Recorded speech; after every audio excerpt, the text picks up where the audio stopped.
Hi everyone, it is the day after my Zometa infusion. I'm hot flashing, which is what that annoying sound is. These fans, by the way, are freaking awesome.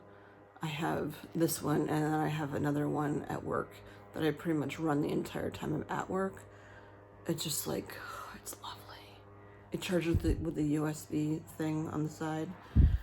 But it's 8 o'clock at night, so I'm like hot flashing it up. But I did a vlog yesterday about the actual infusion, and because I've had so many questions from people, mostly about the Zometa infusions, I thought I would just do a play-by-play of like every day what's been going on, which hopefully should end tomorrow, because that just seems to be the pattern as to how things are working. So right now it's about 8 p.m. the day after my infusion. Oh, I've been drinking so much water. I'm like, oh, I meant to fill this up before I vlogged, but I did, and now it's already half empty. I had to restart my vlog. It's not half empty, it is empty. Crikey. Okay, so I won't talk for an hour like yesterday. Well, I won't, because there's not as much stuff to talk about. So, I had my Zometa yesterday. It was my 5th infusion. You can listen or watch yesterday's vlog. I don't want to like go through all the details, but just to give a breakdown. And there's 3 speeds: low, medium, high. I don't think I've ever had it on high, but oh my gosh, it's like glorious. And like 10 minutes ago, I had to take my, I had to put my sweatshirt back on because I was cold, but that's from the Zometa. So yeah, the Zometa infusions, this is my 5th out of 6. I have them every 6 months for 3 years. So the next one will be my last one. And it's not even like last one question mark. Like the treatment plan is that you have it 6 months over a 3-year period. So like that's it after the next one. So I will be celebrating in July. Right now it is January. So timeline, I had the infusion yesterday morning. The infusion itself probably started around like 11 a.m. So yesterday I was mostly just tired. I mean, you're having acid, like, infused through your body for 45 minutes. And, I don't know, just like being at the hospital. Ooh, that was did you hear that? Oh, that didn't sound good. Like, waking up early and making sure you eat a good breakfast, and then having the labs done, and then the waiting, and then talking to the doctor, and then the waiting, and it's just a long friggin' day. I got there at 8:30 in the morning yesterday, and I got home around 1. So yesterday, most of my stuff, side effect wise, was just I was tired. The actual stuff from the infusion usually doesn't like hit until like the next day, at least at this point. In the beginning it hit earlier. You can again rewind to watch, but I feel like when I first started the infusions, I would have the infusion in the morning, usually around like 11 or 12, and then I would start to get the fever right before, or I get like fever and chills right before. Chills would come first, and then I would have the fever, but that would happen right around like nighttime when I was going to bed. So, trick of the trade that I learned, again, I'm not a doctor, so this is just what I have learned from other breast cancer survivors, not even from doctors, because the doctors never said anything. They said, other people have said that they take Claritin, and their doctors told them to take Claritin. Again, not advice, just my experience. That's my disclaimer. I took a Claritin the day before the Zometa.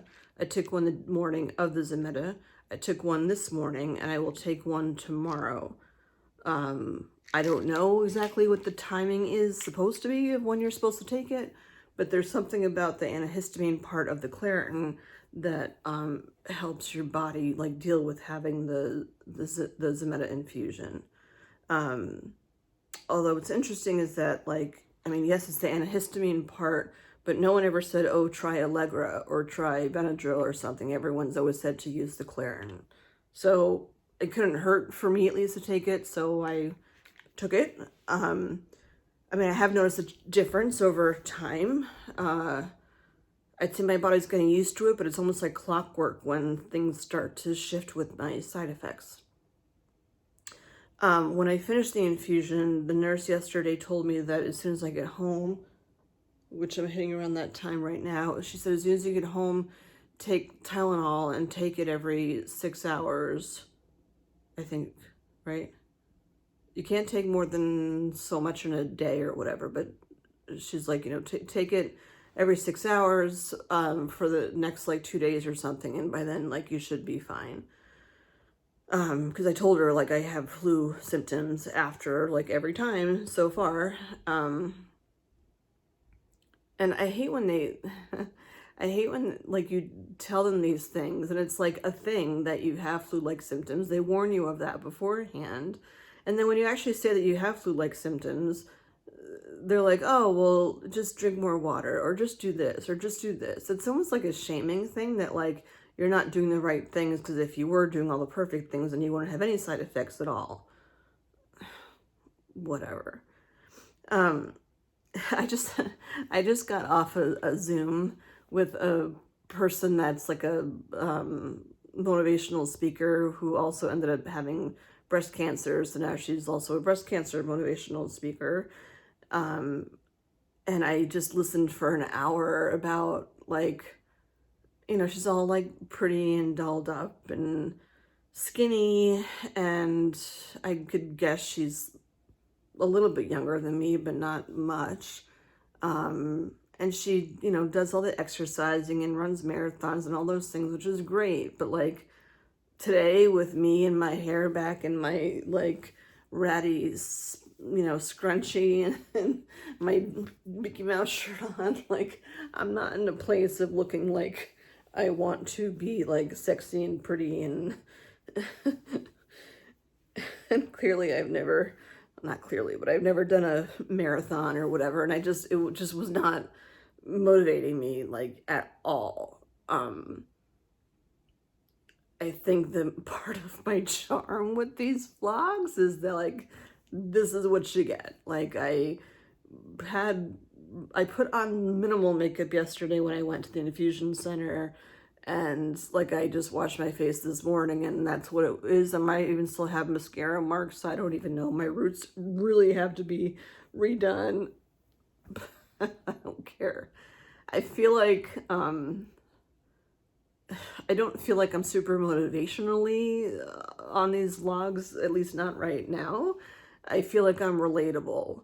At least that's what people tell me. And the people that really motivate me the most with this whole journey are people that I can relate to. And I just couldn't relate to her today at all. It was the first time I've even heard of this woman, but yeah, there wasn't a relatability with me like whatsoever. She did mention something about being compassionate with yourself, which is a perfect thing for this day 2 after the Zometa infusion. But I just, sometimes a lot of times I don't need like the bouncy cheerleader, go Jen, go. I need someone who's relatable that can like I got a text which is one of the reasons I had to stop my first shot at my vlog. I got a whole bunch of texts from someone that I met through a breast cancer support group, and I really enjoyed her because she was just being so real. And there's a lot not of that on social media, on YouTube. As you go through all these things, you plug in breast cancer, and most of the time you find things, they just look so polished, which is great, but that's, I don't know, like a lot of days of this journey, you don't really feel polished. So I'm not saying like, be in your pajamas in bed all day long, but I'm trying to be compassionate with myself that like, it's okay that I have gotten out. I know my vlog was with the same backdrop yesterday, but I did get up this morning. We had a nice storm, so I had to scrape off my car this morning, and like I have been outside of my home.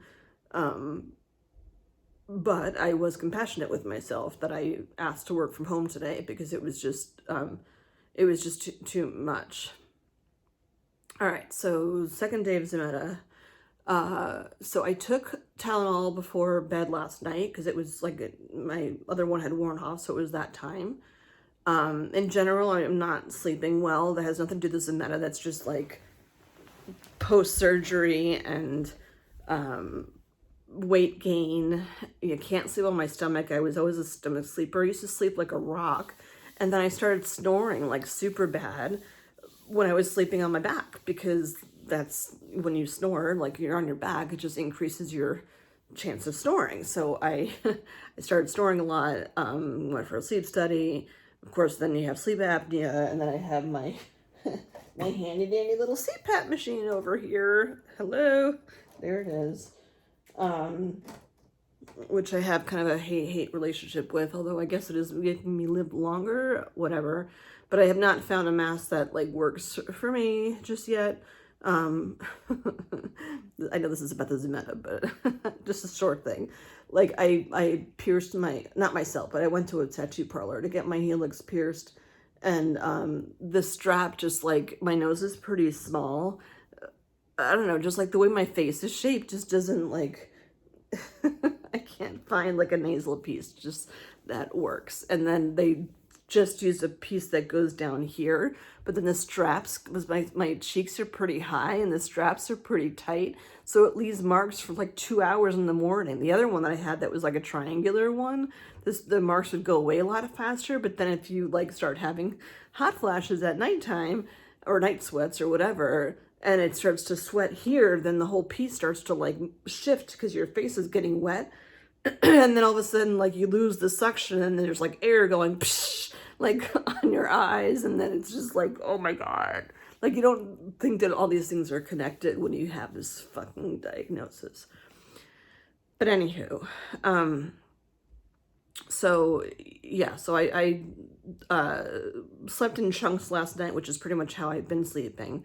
But overall, I slept a lot last night.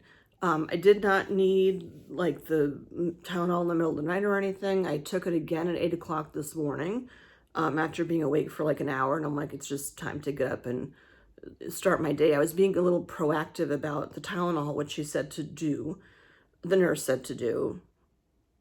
So I was feeling okay, just a little bit tired. The achiness started. Like, I just feel like when you have the flu and you get achy, like that's what I felt like. But I could feel like the Tylenol was, it muted the achiness a bit. So that was good, because in the past I hadn't taken Tylenol after the Zometa. What bothered me a lot, and is still bothering me right now, is my hand and my arm. So yesterday I talked about the mishaps of them trying to put the needles in my hands for the infusion and for blood work yesterday. So I can see the marks that they ended up doing the infusion in my forearm right here, which is just weird, not ever where I had it before. But I have a bump from where the blood work was, and then I have 2 marks from where the tape is. When she's like, oopsie, I did whatever she did wrong, and it had like a bubble. The bubble is pretty much gone. It's there a little bit. There's just a little bit of swelling. So a friend of mine who's a nurse had texted me today. I think she asked how I was doing. But because she's a nurse, I mentioned that, and she's like, you know, you can ice it. Or I asked her if it was okay to ice it. So I iced it a couple of times today to try to get the swelling down. But it's definitely turning black and blue. So whatever. But it's sore. It hurts. So like doing stuff with my left hand, I've just been like kind to my left hand today. And I'm not used to, like, I've never had an infusion or anything in my like forearm before. So the top part of my arm is just like sore. I mean, the line was like in this part of my arm, but it's like this part of my arm that's just sore. So I think, I don't know, I'm just not used to it. Maybe I wasn't calm enough yesterday. I don't know. But so that was bothering me, and it's still bothering me a little bit. Less pain right now, especially because the Tylenol is pretty much worn off right now. During the day, it was painful. Like, I was supposed to go in for tutoring, and I'm like, I can't imagine like driving in the condition I was in. I just was not comfortable, and like, I need 2 functional arms. So that's what Zoom's for. Even though I don't like doing Zoom tutoring. Anyway, So that's my hand. Um, yeah, so I scraped off my car the best I could, which was kind of minimal because the ice was really bad last night. And then I made myself like a pretty decent breakfast. I was very tired and my left arm really hurt when I was making breakfast, but I don't have a butler, so I had to do it myself. Um, and then I started doing work from home and not like just using my right hand to type. And I wasn't as tired. I could pretty much keep up with what I was doing, but I did have to take some breaks just to rest a little bit, just mostly because of my hand. And then I just felt kind of off. I guess that's one of the weird good things about the pandemic is the, ease and ability to be able to work from home, that I could do what I do from home and it's not really that big of a deal. But I did have to take a break. I got tired after a certain point, but I'm not as tired at all as I was yesterday. And I was hitting the 24-hour mark and I'm like, woohoo, like I don't think I have a fever because I feel like I'm fine. And like, wouldn't that be glorious if I just didn't get a fever this time? Because now I'm doing the Tylenol, which I didn't do before. But then like 2 o'clock came along and I was getting ready to set up my Zoom tutor and like all of a sudden I just like feel my face like burning up. And it's not like a hot flash burning up. It's like you have a fever burning up. I never took my temperature. I wasn't like alarmed by how high my fever was. I didn't feel like it was that bad. And knock on wood, and I feel like I'm on the healing end of things now. Like most of the drama should be done at this point.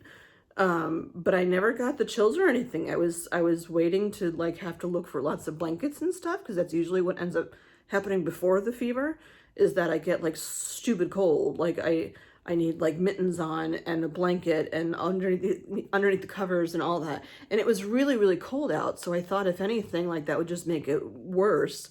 But I never had the chills. So that was good. After 5 infusions, I finally don't get the chills.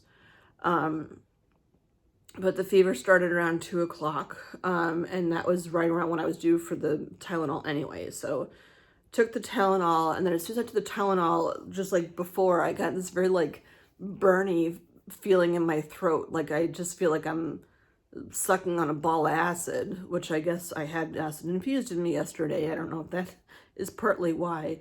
So I've been eating lots of like carbs and comfort food. Although I did have an orange today, which probably wasn't the best decision to make. It was very sweet. I thought the vitamin C would help. She also mentioned about having electrolyte drinks to keep myself hydrated, but her biggest thing was like push fluids, push fluids. So I've been drinking a ton of water. Every time I finish a sip, or finish the bottle cup thing, whatever you call this, water bottle, I get up and I refill it. So as soon as I'm done here, I'm going to go refill it. So because of that, my stomach is like one big bloated, like Buddha belly right now, fighting with the buttons of my pants. So not feeling super thin and whatever, but I'd rather just like drink a lot and look bloated to get, to flush everything out of my system. And I can tell because my stomach has been weird. I'm not nauseous. My stomach just has been making a lot of gurgly sounds pretty much all day today. This morning when I woke up, I was like really hungry, and I'm never really ever hungry since all this stuff happened. But I was like stupid hungry. So I had a pretty big breakfast. But my stomach's been making gurgly noises. My stomach usually gets sensitive to meds anyway.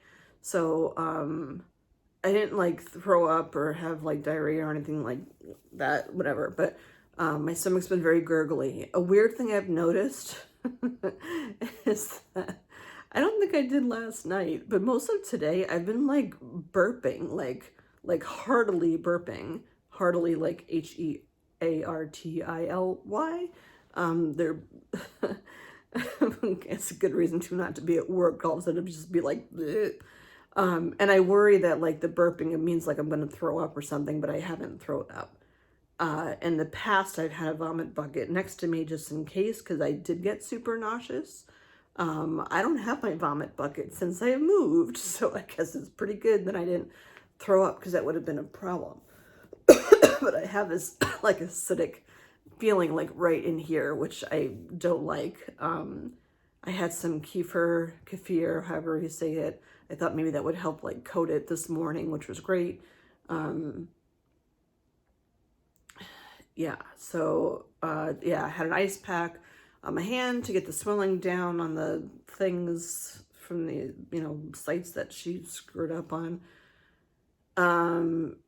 And it's funny because even I thought once I took the Tylenol, I'd feel like better, whatever. But I remember being 4 o'clock, and I'm like, it's been 2 hours since I took the Tylenol, and I really don't feel any different at all. I can't take Motrin, by the way. They never said to take Motrin. I take Bayer, so I can't take anti-inflammatories. But she never mentioned taking Motrin, and I know, like, if you're having pain, Motrin is better, I think, than Tylenol is. It seems to be stronger, I guess, for certain things. But she never mentioned taking Motrin. She just said Tylenol. I don't know if that was, like, in general or just for me, because I am on Bayer. And most, well, people over the age of 50 are supposed to be on some sort of, like, blood thinner anyway. Again, not a doctor, just relaying what I know and what I've been told. So yeah, come 4 o'clock, I still felt like I hadn't even taken anything. And I just felt like, whatever, like I got my work day done and stuff. I just wasn't feeling well. So if I hadn't taken the Tylenol, it probably would have been worse, I guess. And I just like laid on the couch and I didn't make dinner. I just like, reheated leftovers. But again, like I just had this like acidic kind of feeling right here. So now it's 8 o'clock at night and I'm gonna start to get ready for bed. My stomach just feels weird still. It feels like there's a ton of pressure, and that's probably because I've been drinking so freaking much. But it just feels like there's a lot of like, when you're so bloated that you feel like there's like pressure, like your pants are gonna go like poof and pop open. Like that's what my belly feels like right now. So I don't know if that's because like my body's just getting rid of all this shit that was, that went through it yesterday or whatever it is, but that's just how I feel. And I feel clammy. I hardly ever get fevers like before all the cancer stuff happened. Like I rarely ever get a fever. If I had a fever, like something's like really up. And I had a fever like when I had COVID and stuff, but like for a regular cold, like I just very, very rarely get fevers. But I get like clammy, and when I get clammy and like my fingertips are cold, that's how I know that that's like a heads up that I have a fever. So right now, like I said, the Tylenol is pretty much worn off, so I don't even know, but my head doesn't feel hot. It just feels cold and clammy. I just feel uncomfortable. The achiness is still there. I forgot to mention yesterday too that the headache, I don't know why I forgot to mention this. One of the first side effects that pops up after my Zometa every time, I get this whopping headache.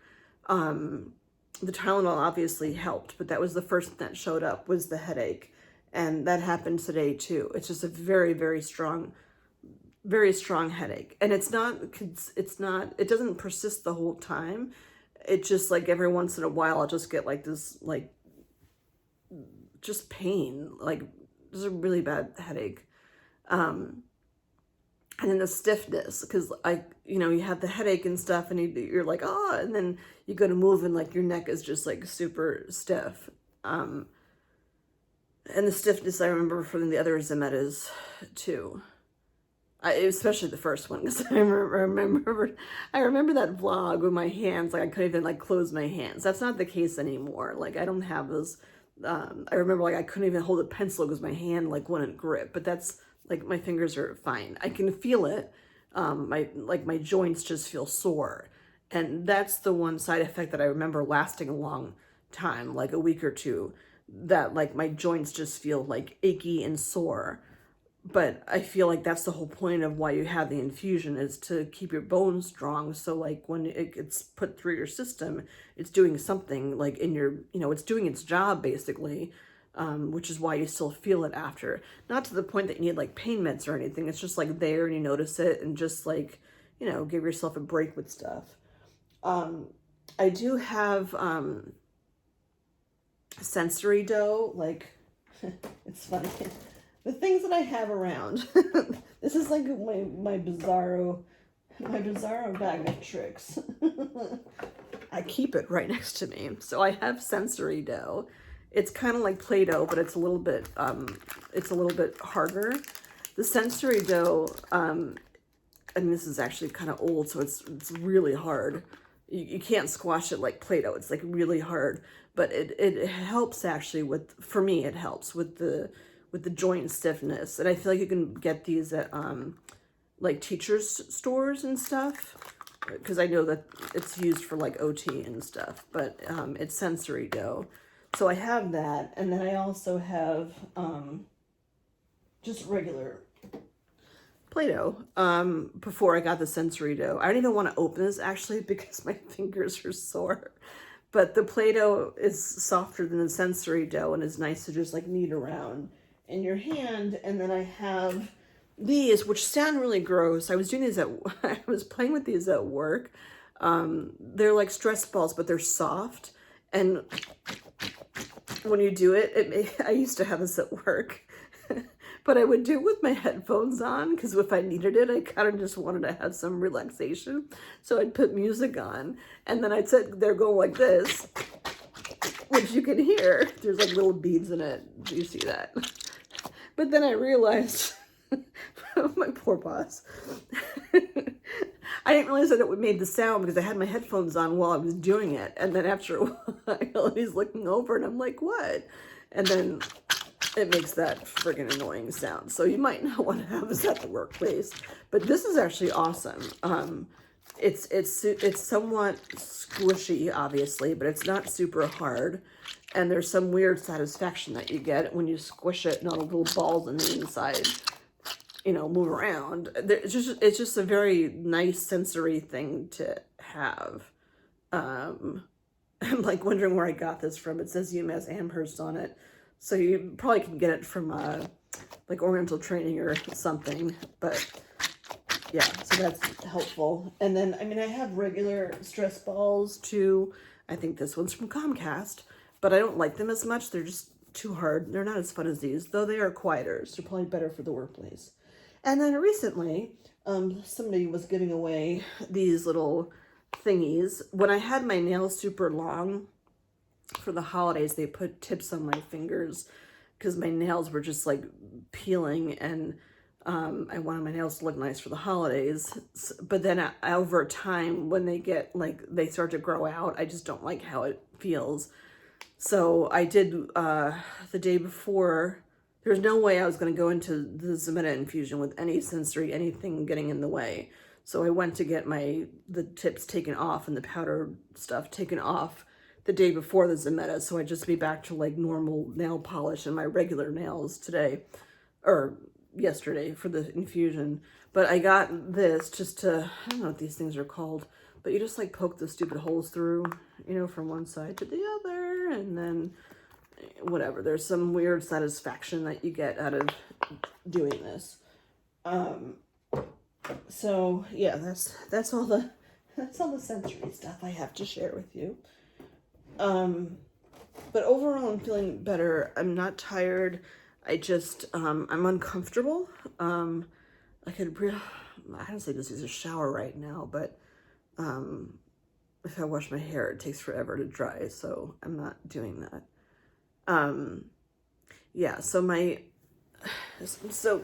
talking about the speaker that I was saying, like I relate better, personally, I relate better to, not to people that like, yes, I have cancer and I can do it all. Like, that's not the kind of person that I relate best to in this journey. I relate to the people that are real and validating when they're like, oh yeah, you know, that sucks. I remember like making a vlog about like the things that people say after you're diagnosed, and it's frustrating when you hear all the time, I'm sorry, I'm sorry, I'm sorry. You know, people don't ask so much how they can help. They just say, I'm sorry a lot. And I get that it's awkward about what to say. It's like when someone passes, what do? You say you're sorry, or you say you're sorry for your loss, or whatever it is. It's like the same, you know, catchphrase over and over and over again. And the sentiment's there. It's just that doesn't necessarily like help. And then I can't remember what I was doing. I feel like it was at Starbucks or something random. And I went to pick up my order, and I don't even know how it came up in conversation. It's an old vlog. I don't even remember. And then, but I said to the person about me having cancer, and I don't know why it came up, but her response was like, oh, that sucks. And I'm like, you know what? That does suck. And it, out of all the responses from people that I had at the time, hers, like, I enjoyed the most, because I'm like, you know, at least she's being honest. Like, that just sucks. I'm sure people are sorry, but saying that it sucks just like validates my feeling that yes, it does suck. You know, when I'm like hot flashing and I'm feeling uncomfortable with my own skin, like hearing like, you know, oh, just get up and go to the gym and you'll feel better. I know that's true, and I will get back to that. But like right in the moment, I'm like, I just had my Zometa infusion yesterday. I was at the hospital for 9:30, 10:30, 11:30, 12:30, for 4. I was at the hospital for 4 hours, a little over 4 hours yesterday. And like, I deserve to have a break, you know, like the self-love and compassion is there. And for some people, fine. Their compassion and self-love is getting up and going on the elliptical for an hour. But that's not what my compassion and self-love looks like. I have had my time in this world doing the, like, you know, super mom and doing all that I can do and juggling everything all at once and pushing myself to the point of exhaustion and helping everybody else and their mother before I help myself. And I've done all those things, and it's fine and great. At this point, I've learned that like I need to not necessarily be a martyr. You know, I don't need to play some victim card, but what I'm doing is being compassionate with where I am right now. Everything's in moderation. Like, will I get to the gym? Yes, I have an appointment next week to meet with the trainer at the gym and get my ass in gear. And even with that process, I have to be kind to myself with like what I can do and what I can't do. But for right now, it's like, I'm not going to push myself with my hand. I'm like, my hand physically hurts. If I do things that are going to be a lot on my hand or on my body, my hand's just going to get worse, and that's not going to help at all. Like, it needs a fucking break. It's telling me it needs a break, so I need to listen to it and give it a freaking break. So yeah, when people say like, you know, yeah, that sucks, and, you know, oh my gosh, like, I don't know, it's not all just negative things. It's just like validating what you are feeling, instead of saying like, oh, let's just like turn that frown upside down and blah, blah, blah. Like, yes, you should be happy and optimistic. And when things suck, like, you know, it's okay to be in the moment of them sucking, and not to think that there's anything wrong with feeling those feelings. I remember somebody telling my kids that like, boys don't cry, so you shouldn't cry. And I'm like, that's a load of crap. Like, yes, boys cry. And if you never cry, I think there actually would be something wrong with you if you never cried. That would be more alarming to me than having to see like a male cry. Like, I don't think that matters about anything. And then I work very hard to teach my kids that, like, you know, their emotions are what they are and let them ride. Anyway, so yeah, it's just me. Like, I mean, if you follow these vlogs long enough, like, you know that I was on the news, you know that I did my talk show, and I've won awards and done all the things. And will I be awesome again? Yeah, I still think I'm awesome now, just in a different way. But I'll get back to being like Super Jen. But I think it's kind of a life lesson with all this crap that, like, it's okay to slow down, especially in America. I'm going to go bigger picture here on my soapbox for a minute. Especially in America, I feel like, especially if, like in the workforce, that there's such a, it's like such a reward when you admit that like you're a workaholic, and you know, I work 80 hours a day, and like that's a day 8 hour or 8 hours a week. That's actually not, it doesn't even sound like that much as I say that, but there's people that work a ridiculous amount of hours every week, and then people look up to them for doing that, like, oh, you can do it all, blah blah blah, and they look down on people that don't do it all. But you don't have to do it all. You go to Europe and like they require you to take vacation time, and their vacations aren't like, you know, a 4 day weekend or something. Their vacations are like 3 weeks, 2 months. Like that's just part of their culture. And we have the culture of like work, work, work, and then like people just like die young because they're friggin' exhausted. I'm not saying you should be a couch potato all the time. I'm just saying that there's like a happy medium that for right now, I mean, yeah, I had a lot of carbs today, and then I had, because my throat was burning, and I went in the freezer and I saw ice cream, so gelato. So I had some chocolate peanut butter gelato.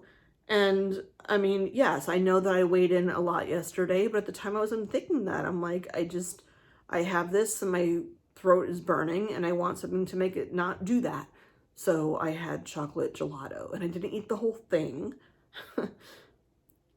But like there's so much shaming, I feel like, and one-upping. I feel like especially with women, there's always like this, not always, but there's a lot of time like this competition thing of like, I can do this, well, I can do this better. And I ran a marathon, well, I ran 3 marathons, well, I came in first place to 4 marathons. Like, whatever, you know. What was my big thing today? I scraped enough ice off my car to be able to move it to have the parking lot plowed. You don't have to like be everything. If you are, that's awesome. But for me personally, like I said, I have more respect for, and I just click better with the people that own up to when things are tough and what they do to take care of their body. I have a friend of mine who, part of what I love about her is that she reminds me, like, you know, it's okay to just do nothing today. Like, you could take a break, you know. Even with me, like today, I'm like, should I take a sick day today? Should I not take a sick day today? My fever didn't come on till later. And I said to my boss, I might use sick time hours today. I'm not sure. It kind of depends how I'm feeling and how much work I can get done. But like, I whizzed through my workday like pretty quickly. Although I did take a break to eat because I was like stupid hungry. And I didn't end up taking the time off, even though I had the time off. But again, there's no like prize that you get for like if you do or don't take your you know, sick time that you've earned. Like, there should be some competition, not like, oh, I haven't used any sick time this year. That's great if you're healthy, but like if you're sick, then take the frickin' sick time and take care of yourself. Anyway, so that's where I am today. Tomorrow, like I said, I don't want to push myself. This is me being compassionate with myself. I don't want to push myself. I think I'm going to go in for tutoring in person. I am going to mask. It is still the pandemic and stuff, although like it's so what's today's date? January something, 2024. So the pandemic's been going on. It was COVID-19. How crazy is that? It was COVID-19 and now it's 2024. It's just, that whole thing, it just seems so crazy. Yeah, the lockdown was almost 4 years ago. Like, that's just so bizarre. But anyway, numbers are up again right now, and I don't want to afford like getting sick on top of everything else. So like when I go in for tutoring, I will put a mask on because I don't want to get sick on top of all this other stuff. So yeah, I'll go in for tutoring, but I have a doctor appointment through Zoom in the morning tomorrow. I just think it's pushing it to do a doctor appointment, work, and then tutoring all in one thing. So I feel like the smart idea is to work from home again tomorrow and then go in the day after, because by Friday I should be fine. Again, the infusion was yesterday, which was Tuesday. So that's the play-by-play of where I am with the infusion. And I have to say, like, because I've gone through 5 of them at this point, I've had, ugh, it's had the burping and it's just so acidic. I don't know what the hell it's about. I don't know why I would feel acidic when I had 45 minutes of acid literally pumped through my veins yesterday. But people that did check in with me asked me, like, they assumed it was my last one. I think people are thinking, like, it's the Lupron. And I'm like, no, it's the... I get, like, people that haven't gone through all this don't know the buzzwords of the medications and stuff. But a few people had checked in asked me, like, so this is your last one. I think because my last Lupron was the last, like, big announcement that I had made. And I'm like, no, it's not my last one. I have one more. People just, it's a misconception again. Like, you know, if you're done with treatment, and like when I did Runway, it said completed treatment. I don't know if that was because I finished my Lupron. Is having a Zometa infusion considered treatment? I don't know. I think it's considered treatment because I'm being treated. If I didn't have breast cancer, I wouldn't be having the Zometa. The tamoxifen is different because you're on it for so long. I don't know. I mean, everyone can have their own definitions, but if I'm taking like cancer, you know, shit, like plugged through my body, I'm counting that as being treated for cancer because I am, even though the cancer's gone. You know, Zometa is there to keep it away. But yeah, I think people just assume like, well, you're done with the Lupron, so you're done with the Zometa too. And I'm like, no, I'm done with the Lupron. That was every month. I hope never to have to ever take the Lupron again. But I'm not done with the Zometa. I have one more left to go. So July 15th is the big day. Then I will be done. It's not like, again, I need to... that's not a question mark. Like, I'm done on July 15th. I wouldn't go back on it. There's no studies saying that doing it longer than 3 years has any clinical advantage whatsoever. So it's definitely done on July 15th. So I will be very much looking forward to that. And then I can, you know, have some more semblance of my body, I guess, not having the Lupron and not having the Zometas. I mean, the tamoxifen you're on for a while. I may have to switch to an aromatase inhibitor. We'll see what happens as that happens. Pray to God that you know, it's been 3 months now, right? Yeah. And I don't have my period, so I'm like hoping that's it. I'm in menopause and like, you know, it's the countdown to what happens next. Because once you're postmenopausal, that's when they would switch you to an aromatase inhibitor. And then if you don't tolerate that well, they can always move you back to the tamoxifen, is my understanding. But that's not a conversation I need to be having today. So I'm going to go drink or do something because it feels like icky in here. And I don't like how that feels. So if you have any other questions or comments or stuff about the infusions, just, you know, drop them below and I will respond to you promptly. Because this, out of all my vlogs, this seems to be the biggest ticket as to what people have the most questions about. So, yeah, I've been through 5 of them in 2 different hospitals, so feel free to ask me whatever you want to ask me about the infusion. I can give you my experience. Yeah, that's what I got.